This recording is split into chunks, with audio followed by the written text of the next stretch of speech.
사람들 중에 평화로다 하니라. 아멘. 네, 우리가 지금 성탄절 얼마 안 다 이제 두 주 남겨놓고 있는데요. 두 주도 아니죠. 한 열흘 남았죠. 지금 우리가 그래서 대강절 안에 있습니다. 여러분, 다시 말씀드립니다. 예수님이 십자가에 오신 날을 중심으로 4주 전부터 대강절로 지켰는데, 이것은 그냥 교회력입니다. 교회에서 예수님 오실 것을 고대하고 묵상하고 감사하고 그러기 위해서 만든 절기예요. 그런데 여기에는 또 다른 의미가 또 있습니다. 그것은 뭐냐면, 지금 우리가 예수님의 재림을 기다리고 있죠. 대강절이 4주 전부터라면 예수님의 재림을 기다리는 성도들의 그 마음은 예수님의 초림부터 재림까지입니다. 그러니까 그것을 우리는 교회에서 말세라고 얘기를 해요. 예수님의 재림을 항상 사모하고 고대하는 것입니다. 그래서 영적인 대강절, 그것은 성도가 말세를 살아가는 그 믿음을 말합니다. 우리가 크리스마스를 얘기를 하는데요, 크리스마스, 그런데 영어로 보면 그게 크라이스트 마스 이렇게 돼 있어요. 두 개가 따로, 이게 두 합성어거든요. 두 단어를 하나로 붙여놓은 겁니다. 여러분, 우리가 아는 것처럼 크라이스트는 그리스도라는 뜻이죠. 그렇죠. 마스는 뭡니까? 축제라는 뜻인데요. 여러분, 캐톨릭에서 메스 한다 그러죠. 그렇죠. 미사라 그러죠, 한국말로. 그런데 영어로는 MASS를 쓰거든요. 메스. 그런데 그게 합친 게 크리스마스입니다. 예수님으로 인해서 예수님의 오심을 우리가 기념하면서 즐거워하는 거예요. 축제입니다, 한마디로. 그런데 축제 그러면 이게 무슨 우리 육신을 즐기는 축제처럼 생각을 해서 우리가 그냥 축제라는 얘기를 거의 안 하지요. 그런데 영적인 축제예요, 이게. 왜 그렇겠습니까?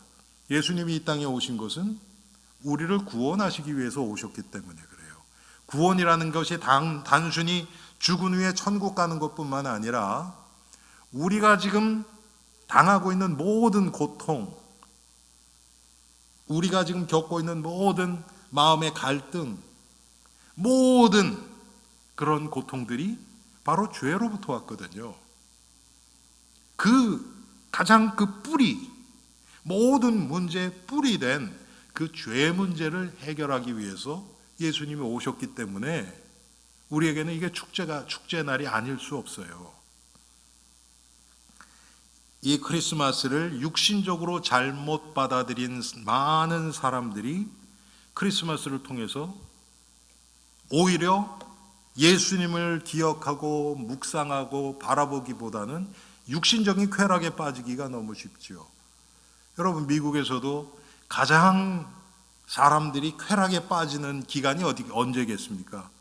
당연해요. 크리스마스부터 뉴 이어까지예요. 이건 말할 것도 없죠.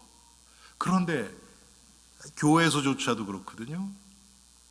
저도 여러분 크리스마스 하면 무슨 생각 드십니까? 크리스마스 그러면 저도 기억에 이렇게 탁 먼저 떠오르는 게 보면 새벽송 도는 거, 그리고 새벽송 돌기 전에 새벽송은 보통 12시 넘어서 떠나거든요. 그때까지 모여서 게임하고 놀던 거, 간식 갖다가 놓고 우리 중고등부 때 남학생 여학생 해가지고 그때는 공식적으로 밤을 샐 수 있는 날이잖아요. 부모님이 그건 얘기를 안 하니까 많이 그랬었거든요. 그런데 그 실제 안에 들어가 보면 오만 가지 일들 다 일어나거든요. 참 사람이요, 여러분, 평소 때 절대 교회에 안 나타나다가요, 그날만 나타나는 애들이 있어요. 왜? 공식적으로 부모님 허락하에서 자기 하고 싶은 거 하거든요. 부모님 와서 지켜보는 거 아니니까. 걔네들의 관심은 뭐 사회자가 와서 뭐 게임을 하고 거기에 관심 있는 게 아니고 그거 끝난 다음에 누구 하나 꼬셔서 데리고 나가려고 그런 애들이 많아요. 어디나 그렇습니다, 여러분. 과거에 여러분 아시는 것처럼 제가 이 지역과 이 동부 지역 청소년들을 많이 이렇게 했었잖아요. 그럼 연합 집회를 한단 말이에요. 세상에 한 번도 보지 못한 애들이 많이 와요. 뭐 전도돼서 복음 들으러 오면 얼마나 좋겠습니까? 그런데 이놈들이 절대로 해서는 안 될 짓들을 와서 한단 말이에요. 뭐 여러분 아시는 것처럼 무슨 뭐 마약이라든지 뭐 여자애들 꼬셔가지고 어디 간다든지 이런 별의별 일들이 다 있거든요. 제가 여러분들한테 다 말씀을 안 드려서 그렇지. 그래서 밤에 급습을 해요. 애들 자는데. 와, 보면 슬리핑백 안에서 두 놈이 나와요. 무슨 얘기인지 아시겠어요, 여러분? 두 놈이 아니죠. 죄송합니다, 여러분.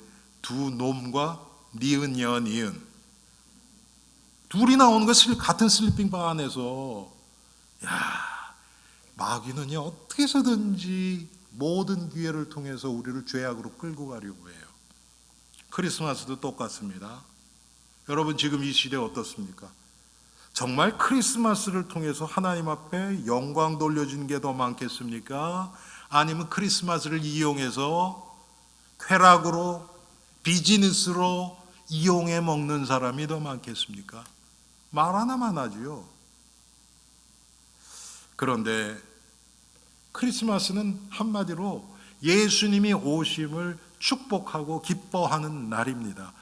아니 우리가 세상에서도 여러분 제가 이 대강절 기간에 가는 곳마다 그 얘기예요. 여러분들한테 뭐 매년 그런 얘기했을 거예요. 예수님 생일이에요. 예수님이 그런데 우리가 일반 생일도 생일 파티에 참석하면 그 사람을 축복해주고 그러지 않습니까? 그런데 지금 어떻습니까? 예수님은 온데간데 없어요. 선물에 파묻혀서 쾌락에 파묻혀서 없어요. 예수님은 우리 즐기는 거예요. 우리 즐기는 거. 왜 남의 생일 파티 와서 깽판을 칩니까? 주인공은 제껴놓고 말이 안 되죠. 아니 그럴 거면 그냥 크리스마스 날에 이름 그런 거 빼고 그냥 나가서 하면 되잖아요. 심지어는 교회 안에서까지. 이런 일들이 지금 너무나 많이 일어나고 있습니다. 그런데 오늘 우리가 읽은 본문을 보면 예수님이 오실 것을 하나님이 제일 먼저 알려준 것이 목자들이에요. 그래서 제가 목자들, 기쁜 소식을 들은 목자들 이렇게 제목을 정했습니다. 여기에는 아주 깊은 뜻이 있어요. 왜 하나님이 목자들에게 가장 먼저 이것을 알리셨는가? 이 목자들은 예수님이 메시아이신 예수님이 육신을 입고 이 땅에 오신 온 인류가 그렇게 고대하고 소망했던 그 메시아의 오심을 가장 먼저 들었을 뿐만 아니라 그것을 주위 사람들에게 또 전했어요. 그리고 예수님을 가서 찾아서 봤습니다. 경배했습니다. 그래서 오늘 이 목자들에게 임한 하나님의 은혜를 우리가 함께 살펴보기를 원합니다. 예수님 당시에 여러분 목자라는 것은요, 목자의 위치는 아주 천한 위치였습니다.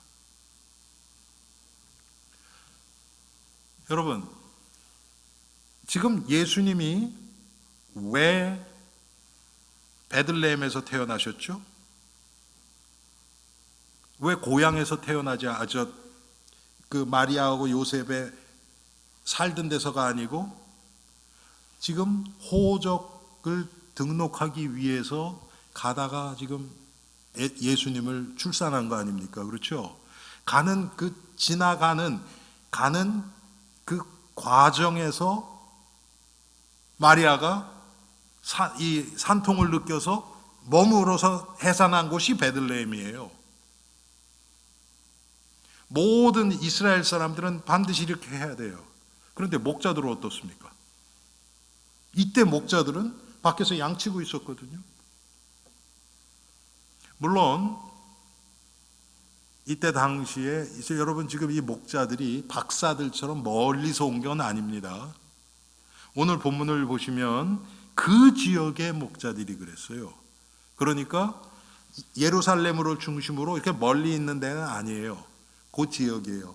아마 유대 땅 어디쯤 됐겠죠. 그 지역의 목자들이에요. 그래서 이 목자들은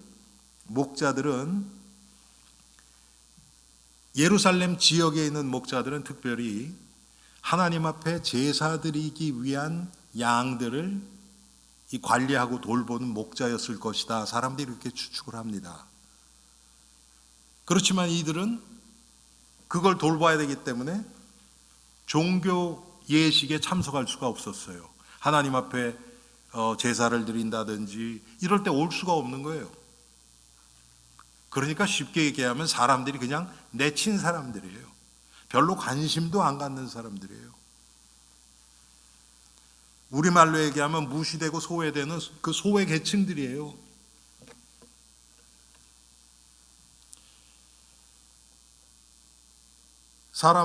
그때 당시의 유대인의 규례에 따르면 이 목축 자체를 부정한 일로 여겼습니다. 부정한 일로. 그래서 목자들은 법정에서 증인으로 채택될 수가 없었어요. 사람들이 그랬어요. 그 사람들은 증인으로서의 가치도 없다고 여긴 거예요.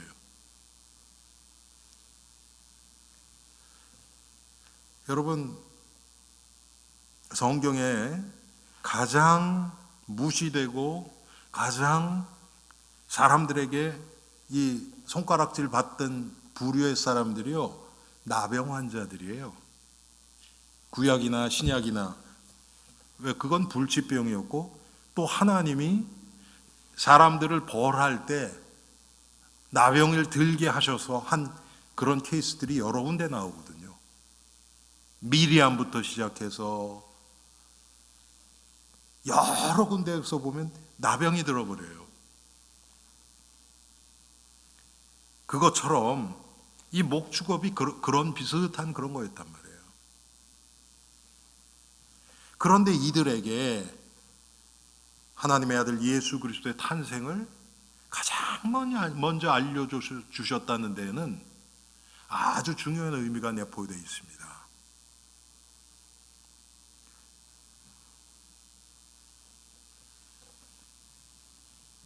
이때 당시에 어떤 사회적인 통념적으로 보면 제사장, 또 서기관들, 그런 종교 지도자들, 이런 자들에게 가장 먼저 알려줬어야죠. 그런데 절대 그렇지 않았거든요.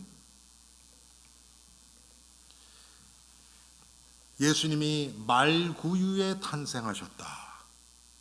말구유에 가장 낮은, 아무도 주시할 수 없는 그런 곳에 나셨다. 그리고 오늘 말씀에 나오는 것처럼 아무도 주목하지 않고 무시하는 그런 부류인 목자들에게 이 소식을 가장 알리셨다. 이것이 지금 이 통하는 데가 있지 않습니까, 여러분? 왜 하나님이 이렇게 하셨을까? 예수님이 이 땅에 오신 목적은 다른 것이 아니라 무슨 부귀 영화 누리는 것도 아니고 권세를 위한 것도 아니고 가장 낮은 자리에 오셨다는 거예요. 여러분, 우리를 구원하시기 위해서 바로 이거예요. 여러분, 우리가 조금 아까 마지막 찬양 불렀잖아요. 그렇죠? 내가 약할 때 강함 주고 가난할 때 부함을 주고, 예수님이 가장 낮아지심으로 인해서 우리를 구원하실 수 있었어요. 예수님이 가장 낮은 자리, 고통스러운 자리까지 내려가셨기 때문에 우리에게 구원이 임할 수 있었던 거예요. 예수님이 이 땅에 오신 목적이 그거 아니었습니까? 여러분 빌립보서 2장에 보면 그는 근본 하나님의 본체시나 하나님과 동등됨을 취할 것으로 여기지 아니하시고 종의 형상을 가지고 죽기까지 하나님께 아버지께 복종하셨으니 곧 십자가의 죽으심이라. 예수님이 취하신 이 구원의 길이 바로 그랬거든요.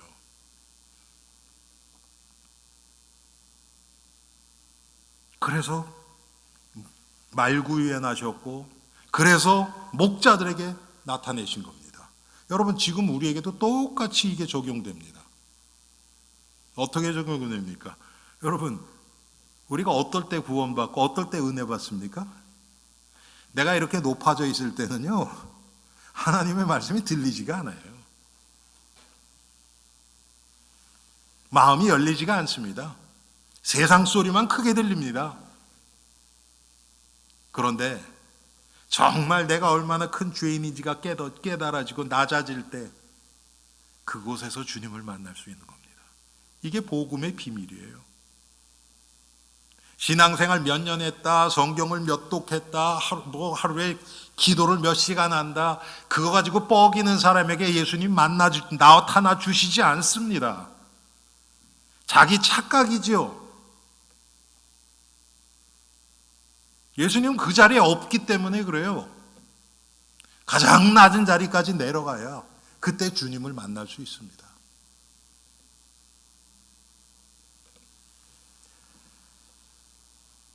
이 하나님의 일, 이 구원의 일은 사람들의 육신적인 눈에는 띄지가 않습니다. 잘. 겉으로 나타난 결과만 가지고 보기 때문에 그렇겠죠. 성령의 일은 요한복음 3장에 나오는 것처럼 바람이 부는 것 같다 그랬어요. 바람이 어디로 와서 어디로 가는지 알지 못하는 것 같이 성령의 일도 그렇다고 예수님이 말씀하셨습니다. 어떨 때는 바람을 보고 우리가 바람이 어디로 부는지 알 수도 있어요. 나무 가지가 보니까 흔들리고 한쪽으로 이렇게 쏠리고 있다고 바람이 지금 이쪽으로 좀 세게 부는구나 알 수도 있죠. 어떨 때. 그런데 항상 하는 거 아니죠. 바람이 어떨 때 보면은 전반적으로 이쪽으로 오는데 가지는 이쪽으로 휘일 때도 있어요. 바람이 돌아서. 우리는 그런 거 잘 모르죠. 그런데 이 하나님의 구원의 일도 그렇단 말이에요. 저도 이 목회 생활을 또 전도하고 복음 증거하고 이런 걸 계속 하다 보니까 분명히 내가 여기 와서 말씀을 전했는데 나중에 보니까요 이 열매가 다른 쪽에서 맺혀요. 참 희한해요.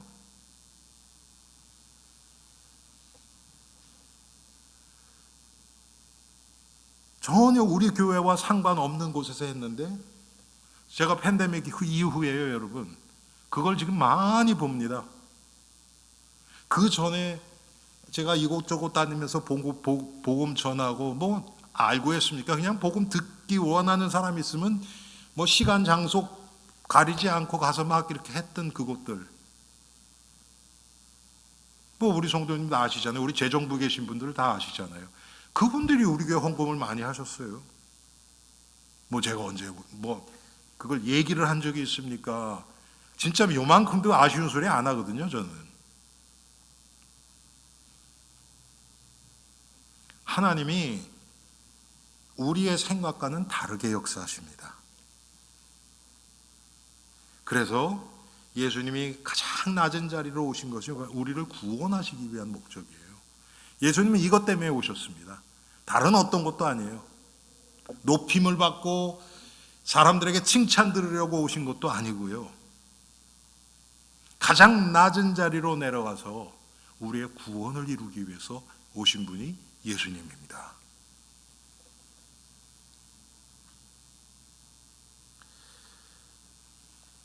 고린도후서 8장 9절에 보니까 우리 주 예수 그리스도의 은혜를 너희가 알거니와 부요하신 자로서 너희를 위하여 가난하게 되심은 그의 가난함을 인하여 너희로 부욕해 하려 하심이니라.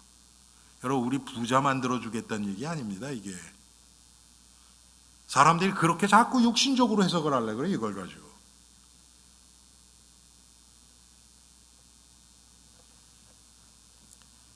이 목자들에게 이 음성이 들렸어요. 여러분, 천사가 지금 얘기한 겁니다. 이 누가복음이 예수님의 탄생에 대해서 아주 굉장히 자세하게 기록되어 있어요. 누가복음 1장, 2장에만 보면요, 천사가 나타나서 예수님의 탄생에 대해서 예언하고 말해준 게 5번이나 나옵니다. 마리아에게도 나왔고, 요셉에게도 나왔고, 엘리사벳에게도 나왔고, 오늘 목자에게 또 나온 거예요. 다른 복음서에는 그런 게 없죠. 마태복음에 조금 나오고 마가복음이나 요한복음은 예수님의 탄생에 대해서 기록하고 있지 않습니다. 특히 이 누가복음에서 아주 구체적으로 이 천사들이 나타나서 얘기한 것을 기록하고 있습니다. 오늘 본문도 마찬가지고요. 주의 사자가 곁에 서고 주의 영광이 그들을 두루 비치매 크게 무서워하는지라. 여러분, 우리 인간은요, 이 두려움이 있어요.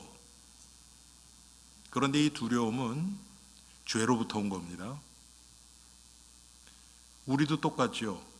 뭔가 내가 죄가 있으면 두려움이 더 와요. 특별히 하나님 앞에서 두려움이 옵니다.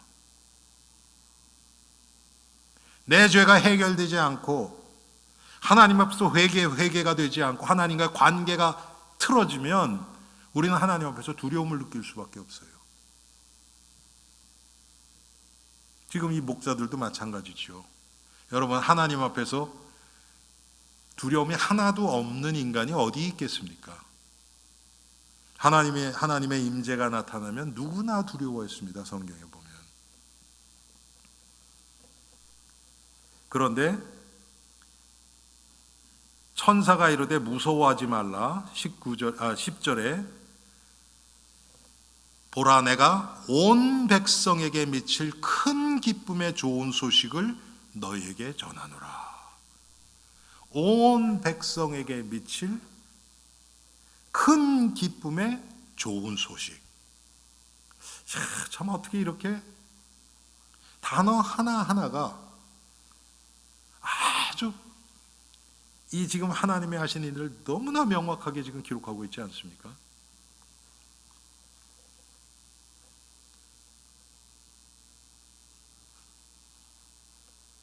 지금 주의 사자가 목자들에게 하는 이야기입니다. 목자들에게. 그러면서 그 내용이 뭐냐면, 오늘 다윗의 동네에 너희를 위하여 구주가 나셨으니 곧 그리스도 주시니라. 여러분, 여기서 주의 사자가 예수님이 어느 지역에서 났는지 다 알잖아요. 그런데 왜 베들레헴에서 이르지 않고 다윗의 동네라고 그랬을까요?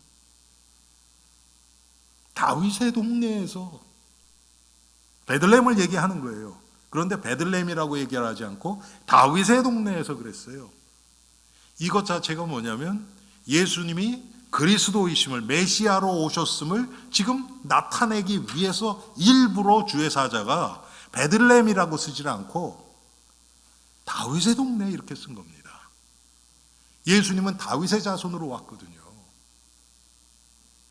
그래서 여러분, 복음서에 보면 소경 바디메오도 그랬잖아요. 다윗의 자손 예수여 나를 불쌍히 여기소서. 그 얘기는 뭐냐면 당신은 메시아십니다. 그리스도십니다. 이 고백이거든요. 천사가 지금 의도적으로 이렇게 쓴 거예요. 다윗의 동네에서 너희를 위하여. 예수님의 오심은 예수님 자신을 위한 것도 아니에요. 우리를 위해서예요. 너희를 위해서 구주가 나셨으니 곧 그리스도 주시니라. 여기에 또 아주 특별한 의미가 있습니다.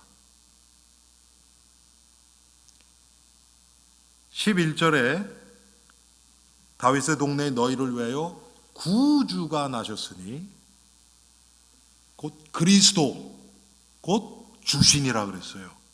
구주, 구원자라는 뜻입니다. Savior, 구주, 그리스도, 주, Lord, 주인이란 뜻입니다. 이 세 가지, 이게 다 예수님에 관한 거죠. 이 세 명칭이 한꺼번에 나온 곳은 성경에 지금 오늘 11절이 유일합니다. 구주라는 얘기는요, 다른 복음서엔 잘 안 나와요. 이 누가복음에서 구주 얘기가 나오고요. 바울이 조금 썼어요. 그런데 구주, 그리스도, 주 한꺼번에 나온 것은 이 구절이 유일한 겁니다. 여러분, 이게 우연이겠습니까? 그렇지 않죠. 이 중요한 이 사실을 지금 목자들에게 주의 사자가 지금 알려주고 있는 겁니다. 왜 그렇습니까?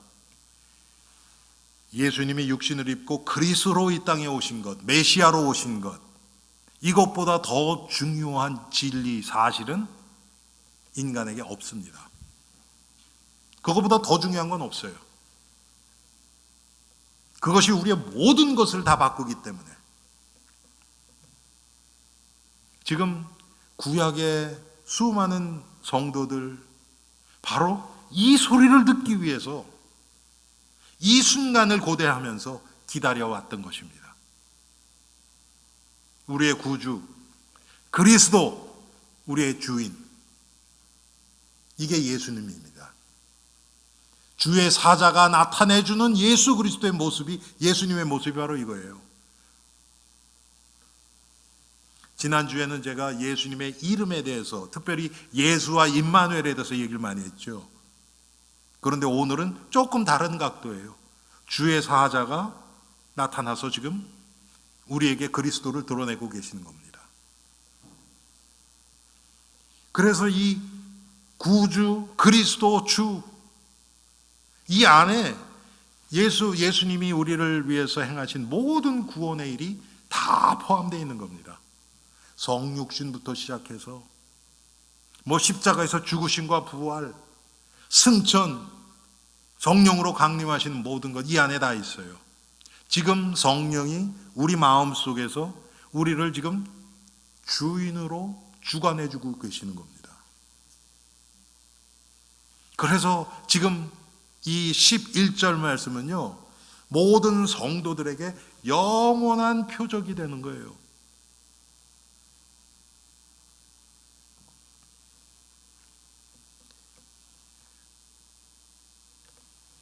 그러면서 14절에는 하나님께는 영광, 땅에서는 평화. 우리는 지금 그 앞에 모든 것, 이런 것들은 다 빼놓고 크리스마스는 이것만 얘기하잖아요. 하나님께 영광, 땅에는 평화. 여러분, 말하기 얼마나 멋있고 듣기 좋습니까? 그런데 진짜 이렇게 되기 위해서 예수님이 치루셔야 했던 그 형벌들, 십자가의 고난, 그런 건 어떻게 할 거예요? 그런 건 묵상도 안 하고 하나님께 영광, 땅에는 평화. 여러분, 예수 그리스도 없으면요, 하나님께 영광 절대로 안 됩니다. 우리가 가진 것 갖고 하나님 앞에 영광 돌릴 수 있는 것이 하나도 없어요. 아멘? 예. 그런데 얼마나 여러분 크리스마스 때 보면 하늘에는 영광, 땅에는 평화. 여러분, 이렇게 하기 위해서 예수님이 행하신 그 구원의 과정들을 우리가 더 깊이 묵상하기 바랍니다. 그게 진짜예요. 나타난 하나님께 영광, 땅에는 평화는 우리가 노력해서 되는 것이 아니고 예수님이 우리를 위해서 십자가에서 죽어주신 그 결과로 나타나는 것뿐입니다. 지금 이 증거는 그래서 오늘 우리에게까지 오늘 말씀을 통해서 증거되고 있는 거예요. 이 목자들 이름도 안 나와요. 몇 명 있는지도 몰라요. 그런 건 중요하지가 않아요. 그 사람이 중요하지 않기 때문에 몇 명도 기록도 안 해요. 여러분, 동방에서 온 박사들도 우리 저 찬송가에는 동방 박사 세 사람 그러는데 세 사람이란 건 없어요, 성경에. 그들이 드렸던 예물이 세 가지인 거죠. 그렇죠, 여러분? 숫자도 중요하지 않고 그 이름도 중요하지 않아요. 왜? 주인공은 박사도 아니고 목자도 아니고 지금 탄생하신 예수 그리스도시기 때문에 그렇습니다. 그런데 우리는 자꾸 이 주와 부가 이게 뒤집힐 때가 많죠.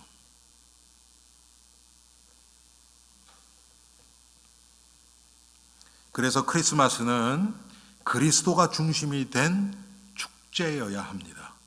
그의 오신 목적에 따라서 우리가 이 축제인 크리스마스를 보내야 되는 것입니다. 크리스마스는 예수께서 인류의 구세주로 오셨다는 사실을 믿고 감사하는 축제입니다. 다른 게 아니에요. 여러분, 무슨 남의 생일집에 가서, 예? 주인공은 싹 제껴놓고 우리끼리 선물 주고받고, 그러면 여러분 주인공이 어떻게 생각하겠어요? 너 도대체 뭐 하는 거냐? 그러지 않겠어요? 근데 우리 그런 일 많이 하잖아요. 그래서 좋은 선물 받으면 좋아하고, 우리 교회도 과거에 그런 거 했었잖아요. 아니, 그게 틀렸다는 게 하면 안 된다는 얘기가 아니에요. 하나님이 우리에게 그리스도 예수를 통해서 보여주신 그 구원의 은혜를 기억하고 그것 때문에 성도들이 그리스도 안에서 교제하면서 하면 얼마나 좋습니까? 그런데 조금 선물 또 안 좋은 거 받으면 또 그냥 별로 기분 언짢아 하고, 내가 산 거보다 훨씬 더 좋은 선물 가지면 또 좋아가지고 또, 이게 도대체 뭐 하는 건지 모르겠어요. 그 크리스마스에, 남의 생일 잔치에서. 가장 중요한 본질이 무엇인지를 우리가 분명히 알아야 될 것입니다. 예수님은 인류의 구세주로, 구원자로 이 세상에 오셨습니다. 예수님의 초림은 예수님의 왕으로 오신 게 아니에요. 그래서 여러분, 특별히 누가복음은 이 4복음서가 다 예수님을 드러내고 있거든요. 그런데 그 각도가 조금씩 다릅니다. 조금씩 달라요. 누가복음은 인간 예수를 강조해요. 인간 예수.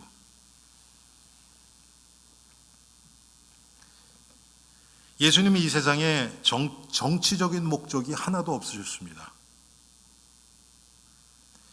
경제적인 메시아로 오시지도 않았고 어떤 사상가로 오시지도 않았습니다. 무슨 이데올로기, 영어로 이데올로지 그러죠. 그거를 사람들에게 주입시키려고 오시지도 않았습니다.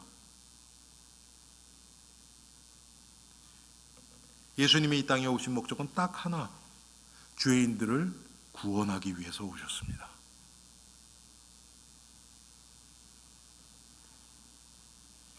죄인들을 구원하시기 위해서 자기가 자신을 십자가에 메어주신 것입니다. 그래서 지난주에 제가 그 예수라는 이름에 대해서 여러분 말씀드렸죠. 그가 자기 백성을 저희 죄에서 구원할 자다. 그 이름의 의미 안에 예수님의 행하신 모든 구원의 일들이 다 함축되어 있다고요. 그런 면에서 보면 진정한 크리스마스는요, 죄인들을 위한 축제예요. 죄인들을 위한. 나 죄 없다고 하는 사람들은 사실 크리스마스가 필요 없습니다.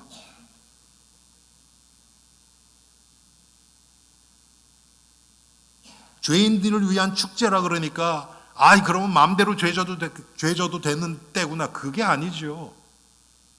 나의 죄를 사하신 그 예수님이 오신 날,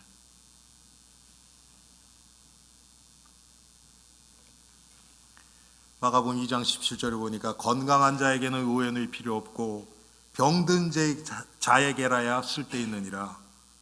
내가 의인을 부르러 온 것이 아니요 죄인을 부르러 왔노라.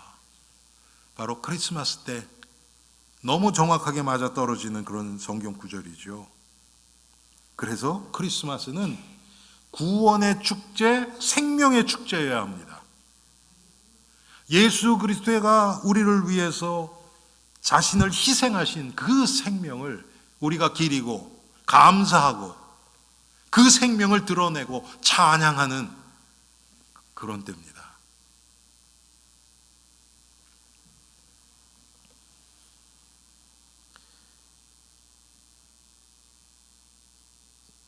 어쩌면 이 크리스마스를 통해서 가장 하나님이 기뻐하시는 성도는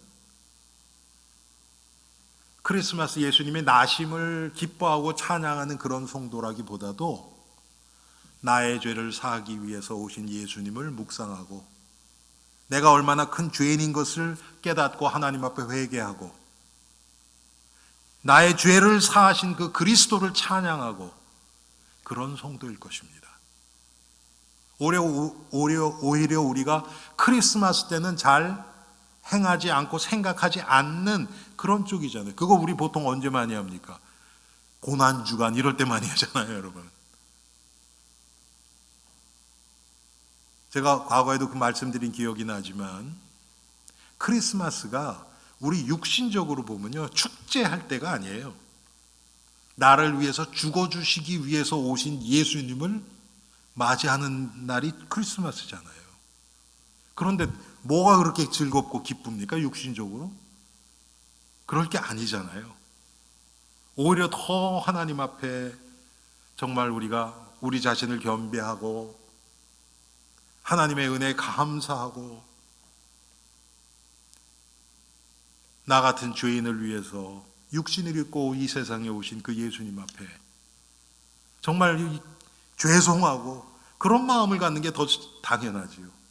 오히려 부활절 때는요, 여러분, 예수님이 이제 육체의 한계를 깨버리고 온전한 하나님으로 다시 부활하신 날이에요.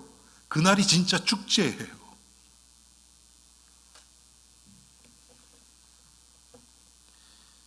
크리스마스를 통해서 그리스도는 경배받으실 왕으로 이제는 재림하실 때 만왕의 왕으로 다시 오시거든요.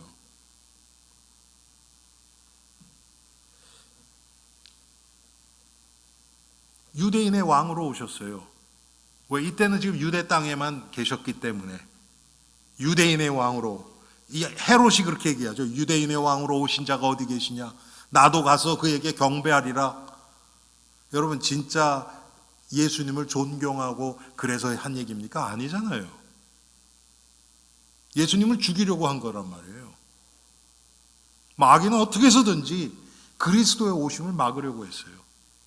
지금도 예수 그리스도의 이름이 증거되는 것을 가장 싫어하는 것이 마귀입니다.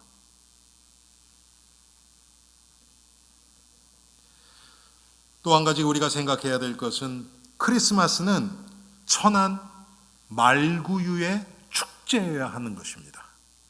왜? 예수님은 그렇게 오셨잖아요. 그곳에 목자들이 와서 예수님을 경배했고 동방의 박사들이 와서 예수님을 경배했고,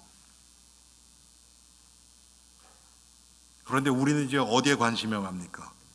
동방 박사들이 된 그 황금과 모략과 유황과 그 값진 것들, 그런 데 관심이 많이 가잖아요. 이 목자들이 와서, 여러분 이 뒤에 보면 지금 천사들이 얘기한 예수님에 대한 예언들 있잖아요. 이 얘기를 목자들이 가서 예수님의 어머니 마리아, 요셉, 그리고 주위에 있는 사람들에게 그대로 다 증거합니다. 이 목자들이. 사실 이게 중요한 거예요. 뭐를 드렸냐가 중요한 게 아니라. 그리고 이들이 어린 아기 예수에게 경배했어요. 예배했다는 의미입니다. 동방 박사들도 마찬가지예요, 여러분. 예물을 얼마나 많이 드렸느냐 그게 중요한 게 아니고 그 자들이 아기 예수 앞에 와서 경배한 거예요.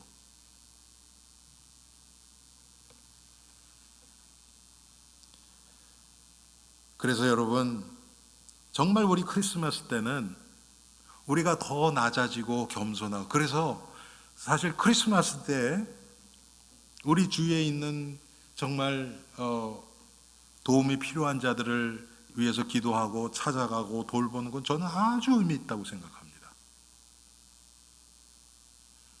제가 어젠가요? 그저께인가 우리 교회에서 지금 여기 페어팩스에 있는 그 기독교 단체, 비영리 단체에서 하는 그 홈레스들을 돕는 그 기관이 있어요.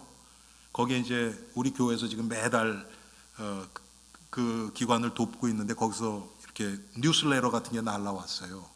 그래서 미국 분들은 그런 걸 딱 하죠. 올해 몇 명을 도왔고 몇 끼를 준비했고, 그러니까 뭐 몇만 끼 막 이렇게 돼요. 그렇게 해서 하고 뭐 그런 것들 이렇게 쭉 하고, 제가 거기 가보면서도 그렇고 참 굉장히 편해요. 거기 가면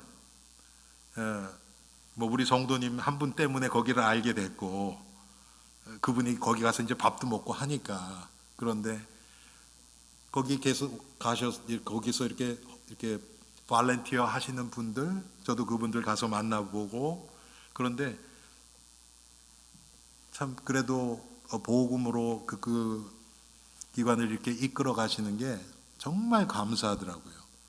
크리스마스니까 더 생각나더라고요. 제가 그 특별히 뉴스레터를 보니까 이제 밑에다가 지금 붙여놓으려고 그래요. 그거를요. 여러분도 한번 보시고요, 기도해 주시기 바랍니다. 예, 거기에 홈레스들 와서 아침 먹고 점심 먹고 잠은 거기서 안 자요.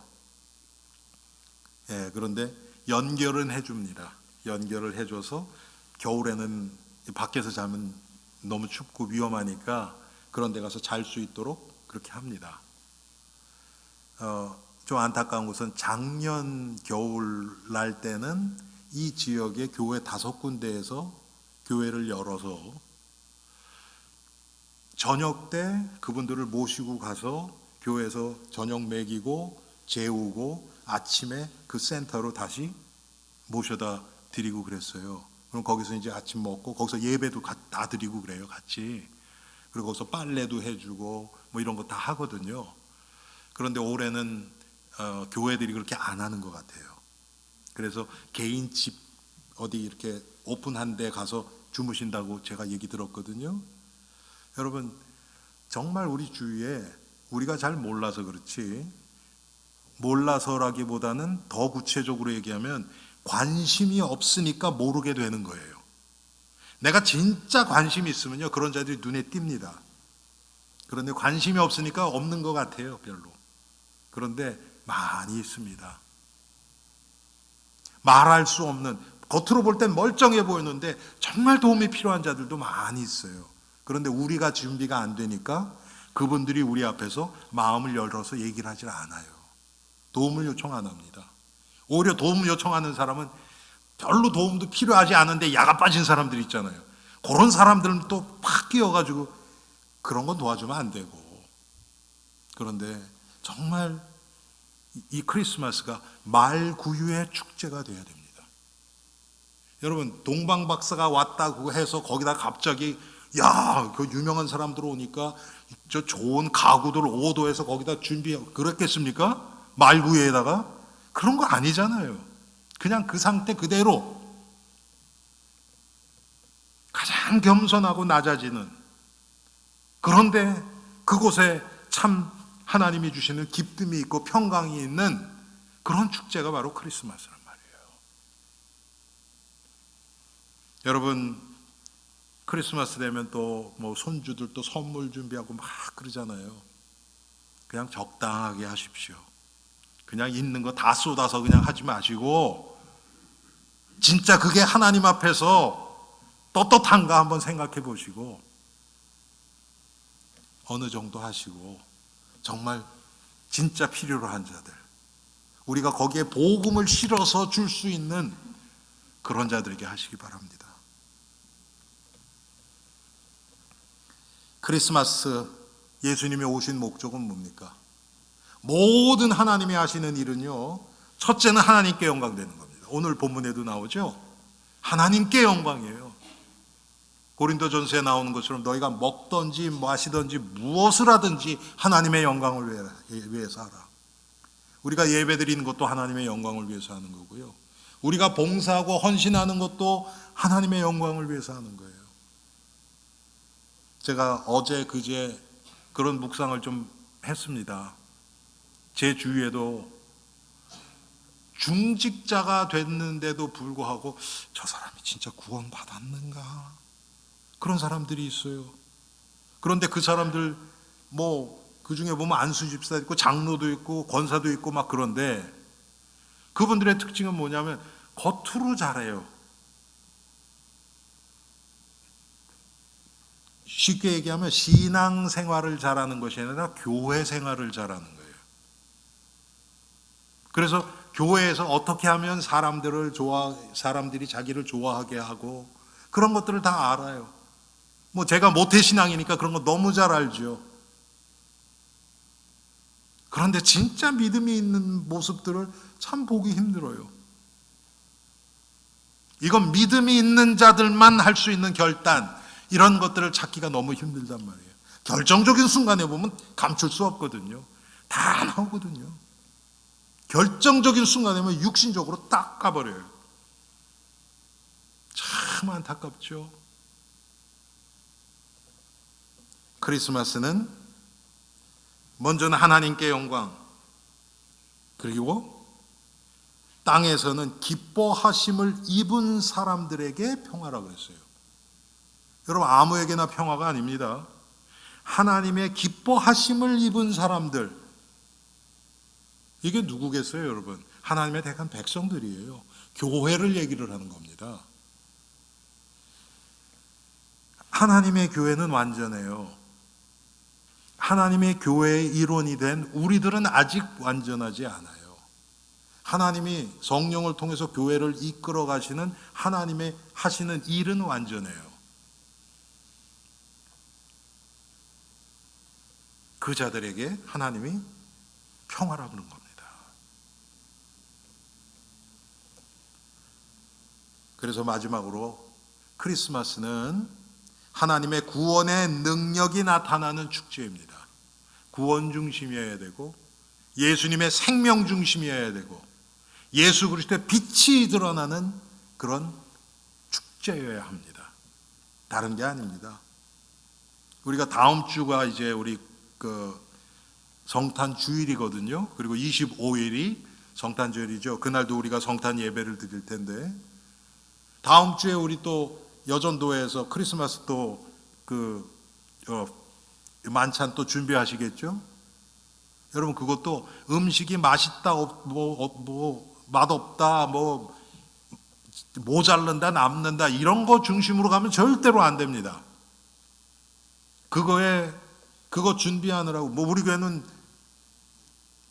그런 분들은 안 계시지만, 제가 포포에버 가면 그런 얘기 많이 하거든요. 여전도에 회장들도 계시고 막 그러니까 그런 분들. 그런 거 준비하는 것 때문에 예배가 소홀해지면 절대로 안 됩니다. 차라리 안 하는 게 낫지요. 여러분, 우리 교회도 마찬가지예요. 예. 조금 늦게 먹으면 어떻습니까? 그게 중요합니까? 예배 중간에 나가서 또 뭐 하고 막 그거 하나님이 기뻐하시겠어요? 아니잖아요. 진짜 예배는 여러분 처음부터 축도까지 해야 돼요. 축도가 아무것도 아닌 것 같죠? 그냥 시간적으로 보면 그냥 그때 뚝 잘라 먹고 설교 끝나면 쓱 가버리고 그렇지 않아요, 여러분. 끝까지 계십시오. 정말 생명과 관계되는 일 빼놓고는 끝까지 계십시오.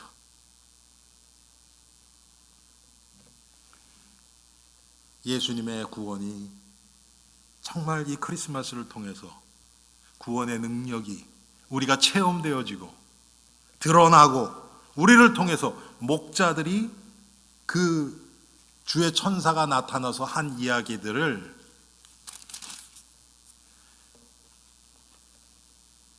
제가 읽어드릴게요. 17절에, 2장 17절에 보고 천사가 자기들에게 이 아이에 대하여 말한 것을 전하니, 천사들이 이야기한 그것을 목자들이 그대로 듣는 자가 다 목자들이 그들에게 말한 것을 놀랍게 여기되 마리아는 이 모든 말을 마음에 새기며 생각하니라.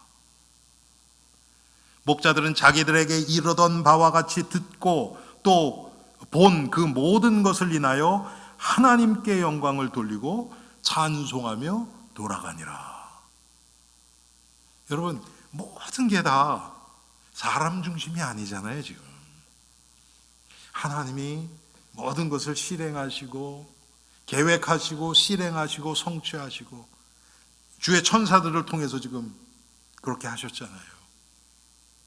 우리 엘림의 성도님들, 지금 올해 24년도 크리스마스 이제 한 열흘 남았죠. 오늘이 15일이니까 딱 열흘 남았네요. 남은 열흘 동안이라도 정말 크리스마스의 진정한 의미를 우리가 기억하고, 저가 자기 백성을 저희 죄에서 구원할 자. 아까 말씀드렸던 것처럼 11절에 다윗의 동네 너희를 위하여 구주가 나셨으니 곧 그리스도 주시니라. 이 예수님이 하나님의 의도대로, 목적대로 우리들에게 전달되어지고, 우리가 아멘으로 그 예수님을 우리 마음 중심에 모시고